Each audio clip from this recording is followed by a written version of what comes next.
Might agree, you might disagree. I think I know where Bo Porter stands. He's been here before. John Heyman is here as well. Guys, it's great to have you here. John, give me your read on the Angels. Yeah, I mean, it was just too tempting for them to go for it. They just swept the Yankees. They're looking good right now, even without Trout, Ohapi, Rendon. I mean, they've had a tremendous number of injuries, and they've weathered the storm. And if you're the owner of the team and you want to keep Ohtani, and he does badly, I mean, look, their attendance is good. People are excited around the team when Ohtani's there. He feels he has a shot. I know other people say, well, he's going to want to go where he can win every year.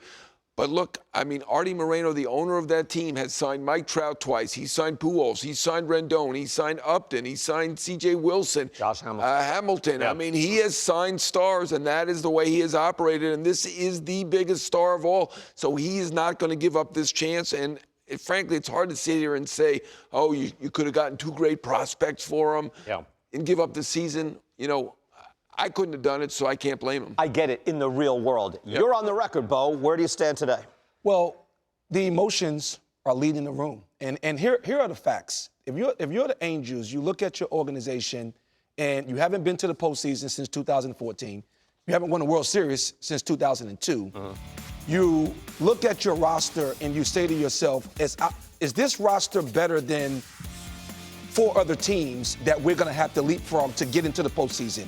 And their roster, as is constructed today, is not better. Even if you look at the trades that they made last night to try to fortify their roster, I still don't think their roster is better to get them into the postseason. So when you start to take the helicopter view and go, what are we doing? We're chasing a rabbit's tail.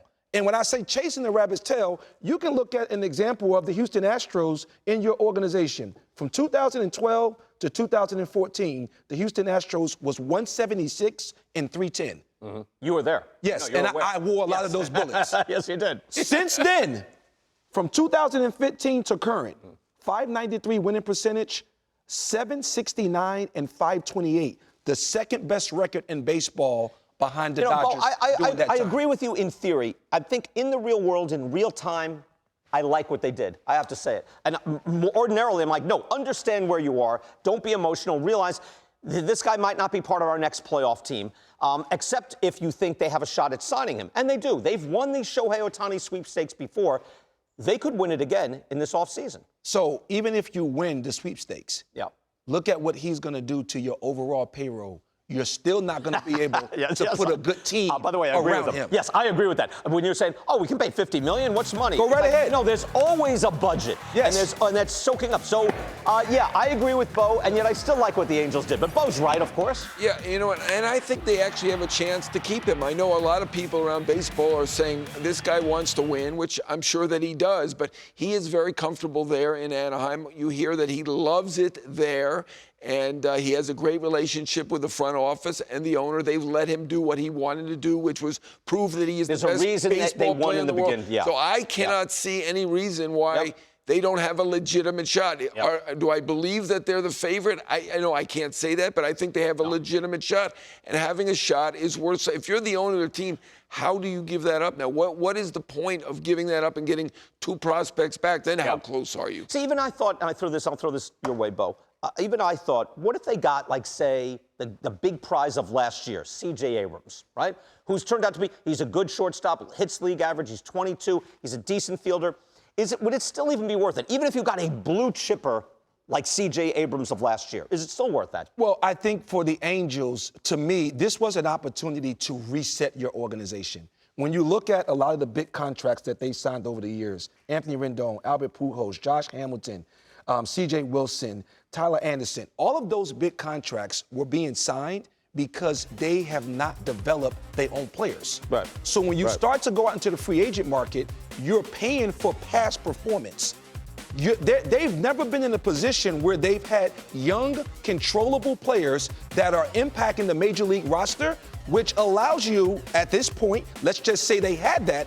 Now they can pay Ohtani because they have young, controllable I'll assets. say this, though, but again, if O'Hoppe comes back and Neto can play and you have your full team out there, and I'm not even counting Rendon, forget it. Like, you're always going to be hoping for him. Yes. That's the start of what you're talking about, right? That's the start of it, but even when you've had those players, you still have not been a playoff team. So you're talking about Yeah, they haven't had those guys. They haven't had guys like Neto or you're O'Hoppe. talking Got about here. They consistent. just They just got there now. You Neto don't have and those guys. You're O'Hoppe talking are new about players. consistently being able to play for a championship. And their roster is not constructed as such. And now they have the biggest trade chip, and they're deciding to go all in on a small sample for me. They're 7-3 in their last 10 games.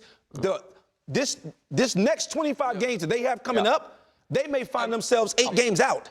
I do think they would have gotten a lot for Ohtani, but I don't think they could have gotten that Soto deal. The Soto deal was extraordinary. I mean, they got 5 great players. It was 3 playoff runs with Soto. More like the Turner and Scherzer deal, where they got coming back Ruiz and Gray. Right. I mean, those are very good players. It would have been nice. Would it have set them up forever? No. It would not have set them up forever. The Soto deal, just to tell people, had 3 playoff runs of Soto, 2.5 years of Juan Soto. This gives you 2 months of Shohei Ohtani. It wouldn't have brought back the same thing. Bo, I think you're right. Yes. I can disagree with you at the same time. There you go. All right, we're asking you. Oh, first, you know what? Giolito, but we're going to talk about Lucas Giolito. There's a lot of confidence coming with Giolito and Reynaldo López, which will be a big improvement and I think will stabilize the Angels. Jeff Fletcher putting this out. Lucas Giolito in Toronto starting tomorrow. López will be in Detroit today, and you see Ben Joyce to the IL, and they DFA'd Jared Walsh. Wow.